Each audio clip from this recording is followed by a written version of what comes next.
Hello everyone, बहुत बहुत स्वागत है आपका हमारे यूट्यूब चैनल ये अनंत में। और आज हमारी series vocabulary with mnemonics impossible to forget का पार्ट 22 हम देख रहे हैं। और आज का हमारा पहला वर्ड हैगा कैलामिशियस। कैलामिशियस दोस्तों, कैलामिशियस वर्ड्स आप रिलेट करिए इसको कैलामिटी से, आप रिलेट करिए इसको कैलामिटी से।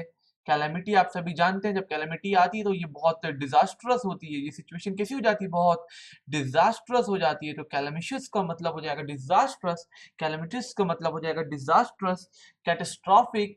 ठीक है, catastrophic is also the synonym for this word catastrophic. So in this way we will remember this word calamitous. चलिए सेकंड वर्ड को देखते हैं। तो सेकंड वर्ड है हमारा आज का रिब्यूक। रिब्यूक रिब्यूक रिब्यूक ब्यूक न्यूक, ब्यूक न्यूक रीन्यूक, रिब्यूक रिन्यूक रिन्यूक। दोस्तों न्यूक का मतलब होता है न्यूक्लियर बॉम्ब से रिलेटेड है ये न्यूक वर्ड। ठीक है, न्यूक मींस न्यूक्लियर बॉम्ब। तो आप चाहते हैं क्या, क्या कोई चाहता है कि दोबारा से न्यूक्लियर बॉम्ब का यूज किया जाए? क्या आप चाहते हैं दैट रिन्यू किया जाए? क्या किया जाए? रिन्यू किया जाए, कहीं पे फिर से न्यूक्लियर बॉम्ब को फोड़ा जाए, है ना? तो हम बिल्कुल नहीं चाहते, मैं तो बिल्कुल नहीं चाहता। आपका गाइस नहीं पता तो मैं तो इसको बहुत शार्पली डिसअप्रूव करता हूँ। ठीक है, शार्प डिसअप्रूवल इसका हो जाएगा मतलब, शार्प डिसअप्रूवल। तो रेब्यूक का मतलब होता है शार्प डिसअप्रूवल, किसी चीज में ना बहुत शार्पली आप डिसअप्रूव कर देंगे उस चीज को। नहीं, हम रिन्यूक तो बिल्कुल नहीं अब करना चाहते किसी भी कंट्री में। ठीक है, और रिब्यूक का मतलब हो जाएगा शार्प डिसअप्रूवल। और आप बोल सकते हैं क्रिटिसाइज, क्रिटिसिज्म बोल सकते हैं आप। क्रिटिसिज्म मतलब कोई गलत चीज को आपने बहुत बुरी तरीके से क्रिटिसाइज किया, क्योंकि न्यूक्लियर बम का यूज करना बहुत ही बुरी चीज है, तो आप उसको क्रिटिसाइज करेंगे, क्रिटिसिज्म इसको बोलेंगे हम। आज का हमारा थर्ड नंबर का वर्ड होने वाला है Inception. And Inception word sound like reception. Inception word sounds like, Inception word sounds like reception. And reception मतलब आपकी शादी का हो रहा है, रिसेप्शन मतलब शादी हो रही है आपकी, शादी एक नई शुरुआत की हम बात कर रहे हैं यहाँ पे। शादी एक नई शुरुआत होती है। तो रिसेप्शन का मतलब क्या हो जाएगा दोस्तों? तो रिसेप्शन का मतलब यहाँ पे होने वाला है बिगिनिंग ऑफ समथिंग। जैसे कि रिसेप्शन, ठीक है, तो बिगिनिंग ऑफ समथिंग। जैसे आपने रिसेप्शन किया, आपकी शादी हो रही थी, मतलब आपकी शादी आपके लिए एक बिगिनिंग है, बिगिनिंग ऑफ समथिंग न्यू,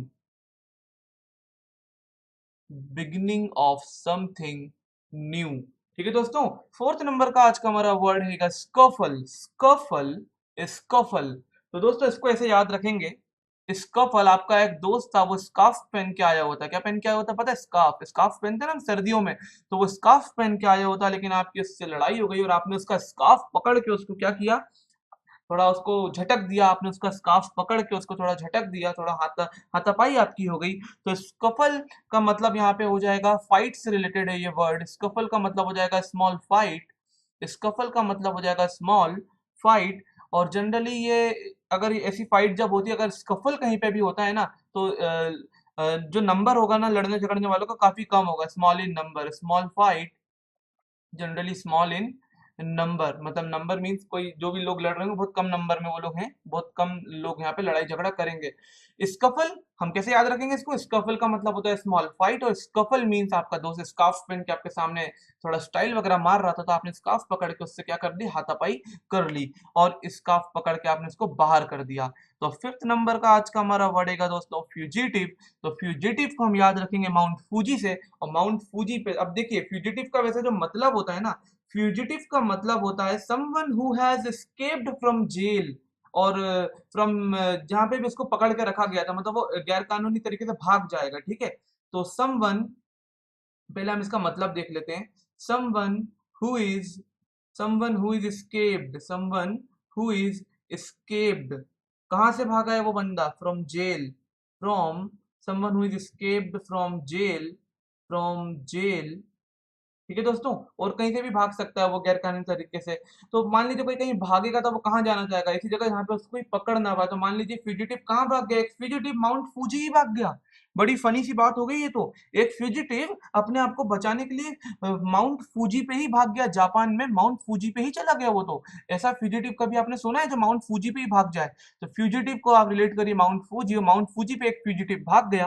ठीक है, तो ऐसे इसको याद रखिएगा, someone who is, who has escaped, who has escaped from jail. ठीक है, यहाँ पे हैज होना चाहिए था, ठीक है, who has escaped from jail. तो ये है आज के हमारे 5 वर्ड, बढ़ते हैं आगे। दोस्तों आज का 6th नंबर का वर्ड हैगा हमारा सर्वाइल। सर्वाइल, तो सर्वाइल को हम रिलेट करेंगे सर्वेंट से। एक सर्वेंट से, एक सर्वेंट से हम इसको रिलेट करेंगे। और सर्वाइल सर्वेंट, सर्वाइल सर्वेंट, तो एक सर्वेंट है वो बहुत अच्छे से आपको सर्व करता है, तो आप उसकी तारीफ करेंगे कि मेरा जो सर्वेंट है ना वो बहुत सर्वाइल है। I have got a very servile servant, है ना, I have got a very servile servant. तो सर्वाइल का मतलब यहाँ हो जाएगा टू सर्व अदर्स, ठीक है, सर्वाइल का मतलब हो जाएगा टू सर्व अदर्स, लोगों की खिदमत करना, ठीक है दोस्तों, टू सर्व अदर्स, ठीक है। सर्व अदर्स भी बोल सकते हैं, to please others, to please, है ना, लोगों को प्लीज करना, टू प्लीज अदर्स भी बोल सकते हैं इसको, ठीक है, याद रखिएगा इसे। 7th नंबर का आज का हमारा वर्ड है रेप्रिमांड।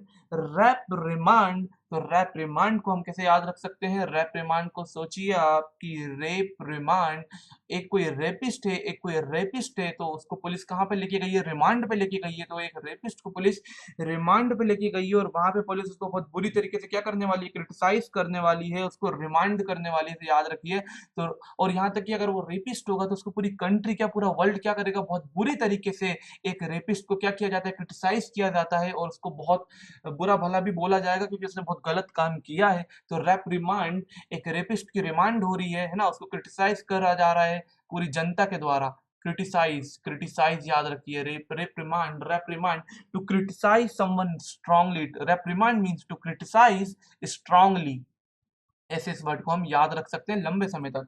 नंबर 8 का हमारा वर्ड होगा आज का कॉन्ट्राबैंड। कॉन्ट्राबैंड, और कॉन्ट्राबैंड को अब हम कैसे याद रखें, पहले इसकी बनाते हैं एक ट्रिक। दोस्तों मैंने तो बचपन में एक गेम खेला था कॉन्ट्रा, मैं बहुत ज्यादा इस गेम को खेला करता था बचपन में। आजकल तो खैर ऐसे गेम अब आ ही नहीं रहे हैं, अब तो बहुत बदल गया है जमाना। तो कॉन्ट्रा एक इतना अच्छा गेम था ना, इतना अच्छा गेम था, तो बच्चे इसको खेलते रहते थे, खेलते रहते थे, खेलते रहते थे। तो क्या हुआ कि इस गेम ने क्या किया, इस गेम को ही बैन कर दिया। इस गेम की कंपनी ने क्या किया, इस गेम को बैन कर दिया। लेकिन ये जो कॉन्ट्रा गेम था ना, ये इतना फेमस गेम था कि इसका कॉन्ट्रा बैंड होने लगा। कॉन्ट्रा गेम का क्या होने लगा पता है? कॉन्ट्रा गेम का कॉन्ट्रा बैंड होने लगा। कॉन्ट्राबैंड होने लगा मतलब इसका इलीगल इंपोर्ट एक्सपोर्ट भी होने लगा। कंपनी ने बंद कर दिया कॉन्ट्रा गेम को, उसके बाद भी इसका इलीगल इंपोर्ट भी हो रहा था और एक्सपोर्ट भी हो रहा था, ऐसा हम यहाँ पे इसको बोलेंगे। तो दोस्तों अगर कॉन्ट्रा गेम आपने नहीं खेला है या नहीं देखा है तो एक बार जरूर सर्च करना कॉन्ट्रा, आप गूगल पे जाके, आपको शायद याद आ जाए इस गेम को आपने जरूर देखा होगा। इलीगल इंपोर्ट या फिर एक्सपोर्ट आप बोल सकते हैं। तो कॉन्ट्रा गेम के बैन होने के बाद भी उसको इलीगली इंपोर्ट और एक्सपोर्ट किया गया क्योंकि वो गेम ही बहुत अच्छा था। 9th नंबर का आज का वर्ड होने वाला है incursion. Incursion, incursion, Lord Curzon के बारे में आपने सुना ही होगा। Lord Curzon, Lord Curzon, Lord Curzon. Lord Curzon कौन? वही जो हमारे देश पे आकर राज कर रहा था, एक ब्रिटिशर था, एक ब्रिटिशर था, है ना, एक ब्रिटिशर था, अंग्रेज था हमारे देश पे, इसने भी राज किया था, मतलब अंग्रेजों के लिए राज करता था, ये एक ऑफिसर था अंग्रेजों का। तो लॉर्ड कर्जन से याद रखिए, लॉर्ड कर्जन, कर्जन, कर्जन एक ब्रिटिशर्स था। ब्रिटिशर्स ने क्या किया था इंडिया पे? सडन अटैक कर दिया था। क्या कर दिया था, इसे याद रखिए, ब्रिटिशर्स ने इंडिया पे क्या कर दिया था? सडन अटैक कर दिया था, सडन अटैक कर दिया था, धीरे धीरे पूरे इंडिया पे कब्जा कर लिया था, इनकर्जन कर लिया था, इन्वेजन कर लिया था। सडन अटैक या फिर सडन इन्वेजन भी इसको बोलेंगे, सडन इन्वेजन, सडन इन्वेजन। से रिलेट करिए, Lord Curzon, incursion, Curzon, Lord Curzon, Lord Curzon, ठीक है, लॉर्ड कर्जन। और यहाँ पे लॉर्ड कर्जन की जो स्पेलिंग है वैसे तो वो होती है कर्जन, जेड वाला है, लेकिन आप चलिए याद रखिएगा ऐसे। तो आज का हमारा लास्ट वर्ड होगा दोस्तों कॉन्सर्ट। अगर आप अपने कॉन्सर्ट में जाएंगे तो आप अपनी वाइफ के साथ ही तो जाएंगे दोस्तों, है ना, हस्बैंड वाइफ एक साथ ही तो जाएंगे ना किसी भी कॉन्सर्ट में। तो कॉन्सर्ट का मतलब हो जाएगा हस्बैंड, कॉन्सर्ट का मतलब हो जाएगा हस्बैंड, या फिर आप बोल सकते हैं वाइफ। हस्बैंड वाइफ दोनों ही बोल सकते हैं, ठीक है। और जनरली यहाँ पे जो हस्बैंड वाइफ होंगे ना, ये रॉयल फैमिली से बिलोंग करेंगे, रॉयल, रॉयल फैमिली से बिलोंग करने वाले हैं। रॉयल मतलब राजघराने से बिलोंग करने वाले हैं, क्योंकि नॉर्मली तो हम अपनी वाइफ को वाइफ ही बोलेंगे ना, कॉन्सर्ट तो बोलेंगे नहीं। लेकिन रॉयल फैमिली में क्या बोलते हैं लोग पता है? कि he is my concert, she is my concert. तो ठीक है, कॉन्सर्ट वर्ड, कॉन्सर्ट में जा रहे हैं, एक रॉयल फैमिली का हस्बैंड और वाइफ है, कॉन्सर्ट है, ठीक है, कॉन्सर्ट में जा रहे हैं। तो इस तरीके से हमने याद किया आज के 10 वर्ड्स। आई होप आप लोगों को लेक्चर बहुत अच्छा लगा होगा, आपको ये वर्ड्स याद भी हो गए होंगे। तो मिलते हैं अगले लेक्चर में अगले नए 10 वर्ड्स के साथ। तो आप प्लीज चैनल को सब्सक्राइब कर लीजिए, बेल बटन को दबा दीजिए और अपनी वोकैबुलरी को एनहेंस करते जाइए। Thank you very much guys, take care.